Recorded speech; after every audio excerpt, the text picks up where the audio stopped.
महाराज जी को राधे राधे मेरी तरफ से।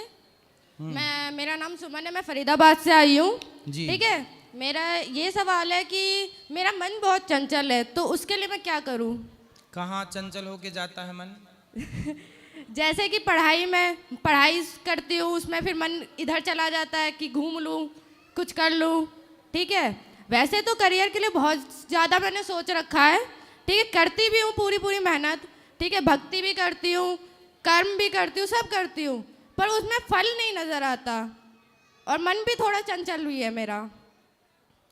तो मन घूमने फिरने में जाता है। हाँ, तो घूम लिया करो। घूम भी लेती हूँ मैं, फिर भी क्या कहते हैं, ये रहता है कि पढ़ाई करती हूँ, पढ़ाई में ध्यान नहीं जाता, उसके लिए मैं क्या करूँ?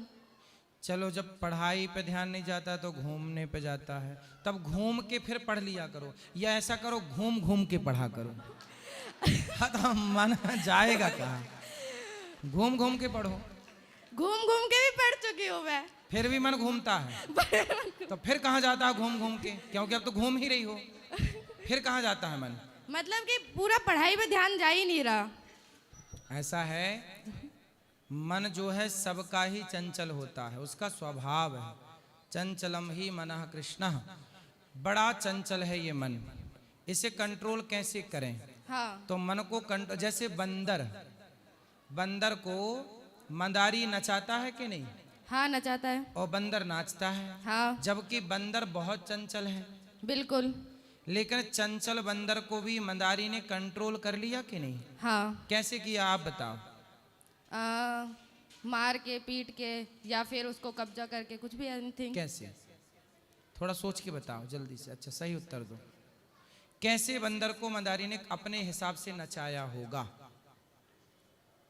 नहीं पता गुरुजी, आप बताइए। बहुत लंबी प्रैक्टिस। ओके। बंदर को लंबे समय तक क्या कराता है मंदारी? नचाता होगा। बंदर को लंबी प्रैक्टिस कराता है, खाना कम, उसको थोड़ा मारता भी है, डांटता भी है, और लंबी प्रैक्टिस, अभ्यास नाम की कोई चीज समझती हो आप? हाँ। ऐसे ही जैसे साइकिल चलानी नहीं आती पर अभ्यास प्रैक्टिस करो तो आ जाती है। आपको गोल गोल रोटी बनानी आती है? नहीं। तो आपने प्रैक्टिस नहीं की होगी। नहीं की। तो प्रैक्टिस करोगी तो आ जाएगी कि नहीं? माता ने आज तक कराई नहीं मेरी। तो फिर आपकी माता लापरवाह है। नहीं। क्यों नहीं? माता कहती है कि पहले तुम क्या कहते हैं पढ़ लो, पूरे जीवन तो रोटी भी बना ही सकती हो, अभी तो पढ़ाई की उम्र है। अच्छा, रोटी बनाना ये भी पढ़ाई का हिस्सा है कि नहीं? बिल्कुल है। कुछ लोग तो भोजन बनाने की पढ़ाई करते हैं। बिल्कुल बिल्कुल, मतलब ये भी एक पढ़ाई है। हाँ। इसलिए ये सारी जिम्मेदारी ना गृहस्थी। इसलिए आप जैसे बच्चे जो पढ़ाई लिखाई तो करते हैं पर गृहस्थी की जिंदगी में हाथ नहीं बटाते, यही बड़े बड़े पदों में जाके IAS IPS लोग ना फांसी लगा लेते हैं जरा सी टेंशन में। क्योंकि डिग्रियां तो पाली पर हालातों से लड़ना नहीं सीखा। हालातों से लड़ना नहीं सीखा। जो हालात, अच्छा ये बताओ, सदा अच्छा समय रहता है? नहीं, बिल्कुल नहीं रहता महाराज। इसलिए हर परिस्थिति के लिए हम रेडी रहें। पता नहीं कब हमें रोटी बनानी पड़ जाए, कब हमें किस परिस्थिति में रहना पड़ जाए। अब देखो सिलेंडर नहीं मिल रहे हैं, गैस की किल्लत है, तो ये भी संकट देश में कभी ना कभी आके खड़ा हो सकता है कि नहीं? हाँ जी। तो हर परिस्थिति में हम तैयार रहें कि उस समय हम भूखे ना मरे जब गैस ना हो। जी। तो परिस्थितियां बता के नहीं आती, दुख संकट बता के नहीं आता, कब आ जाए। इसलिए बेटा, बड़े बड़े पदों में जाने वाले लोग भी आत्महत्या कर लेते हैं। क्यों कर लेते हैं? क्योंकि परिस्थितियों का सामना करना नहीं आता उन्हें। क्योंकि उनके माँ बाप ने केवल कहा बेटा पढ़ो पढ़ो पढ़ो। जैसे आपके माँ बाप कह रहे हैं बेटा पढ़ो, पढ़ना बहुत जरूरी है, पर हर परिस्थिति से गुजरना। अच्छा ये बताओ, हवा ना चले, तूफान ना चले, तो ये जो फसलें हैं, गेहूं, चना, दाल, जो भी, यदि ये आंधी से ना लड़े फसल, बारिश से ना लड़े, तो क्या ये फसल में इतनी दम रह जाएगी? नहीं। फिर इसलिए जो जितना परिस्थितियों से लड़ता है वह उतना मजबूत होता है। तो ये आपके माँ ने आपको नहीं बताया। इसलिए बेटा, पढ़ाई बहुत जरूरी है। नहीं नहीं, माता मेरी बताती है। यहाँ पे लापरवाही मेरी भी है, क्योंकि शुरू से नहीं किया तो शायद अब क्या कहते हैं नहीं आदत हो रही है। इसलिए बेटा सीखो। ठीक मुझे है। भी भोजन बनाना आता, मुझे तो किसी को भोजन नहीं कराना बना के, लेकिन मेरा अपना गुण है भाई, ये भी तो एक टैलेंट है। नहीं, खाना बनाना आता है, ऐसा नहीं है, खाना आता है चलो, पूरा गोल प्रॉपर। गोल रोटी बनानी आएगी कब, जब प्रैक्टिस करोगे। हाँ। उसी तरह जैसे प्रैक्टिस करने से सब चीजें आती हैं, हाँ। ऐसे मन को धीरे धीरे समझाकर पढ़ाई में मन लगाने की प्रैक्टिस करनी पड़ेगी। मन की प्रैक्टिस, मन को जैसे बंदर को मंदारी प्रैक्टिस के बल पे नचा दिया, ऐसे मन को प्रैक्टिस के बल पे कंट्रोल करना पड़ेगा। कैसे होगा ये?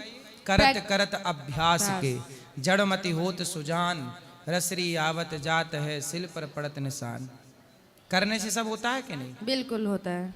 इसलिए आप, मन भागता है, आप भागने दीजिए, पर आप पढ़ाई करते रहिए, अपना लक्ष्य पूरा करिए, काम करते। कब तक भागेगा? आएगा, हारेगा मन, एक दिन मन हार जाएगा और आप जीत जाएंगे। मन आपका शत्रु है, ठीक है? उससे हारना नहीं है, मन से भागना नहीं है, कभी भी जीतना है। जीतना है। मन के हारे हार है, मन के जीते जीत। और आगे मन ही मिलावत राम से, मन ही करत फजीत। मन की गति है अटपटी, झटपट लखे न कोय, मन की जब खटपट मिटे तो झटपट दर्शन होए। अब तो कंट्रोल होगा। बिल्कुल। कैसे बिल्कुल होगा? प्रैक्टिस करने से। और कोई सवाल? और जैसे मैं जाप करती हूँ, सीताराम का जाप करती हूँ, सही। तो मेरे गुरु तो अभी नहीं है, पर कहा जाता है कि माता पिता प्रथम गुरु होते हैं, सही है। हैं? तो मैं उनको पहले जाप करती हूँ, उनका पहले करती हूँ, फिर गणेश जी का करती हूँ, फिर मैं आगे राम जी का करती हूँ। तो मेरा जाप सही है कि गलत है? माता पिता का नाम जपती हूँ। हाँ। अच्छा, क्या नाम है माता पिता का? माता पिता का ऐसे नहीं, मतलब कि उन्हें प्रणाम करती हूँ कि मैं अपने माता पिता को गुरु मान के माता आगे पिता को गुरु मानो, अच्छी बात है। हाँ। प्रणाम करो, ये भी अच्छी बात है, ठीक है? भगवान का आप नाम जपती हैं, ये भी बहुत अच्छी बात है। अच्छा है, ये बात बिल्कुल सही है कि हर बेटे को, हर बेटी को अपने माता पिता को ही प्रथम गुरु मानना चाहिए। माँ बाप ही गुरु हैं, ये बात बिल्कुल सत्य है। माँ बाप से बड़ा बाद में बाकी गुरु होते हैं, जी। बाकी सब गुरु बाद के हैं, पर माँ बाप प्रथम गुरु हैं। माँ ही तो वो गुरु है जिसने चलना सिखाया है, जी।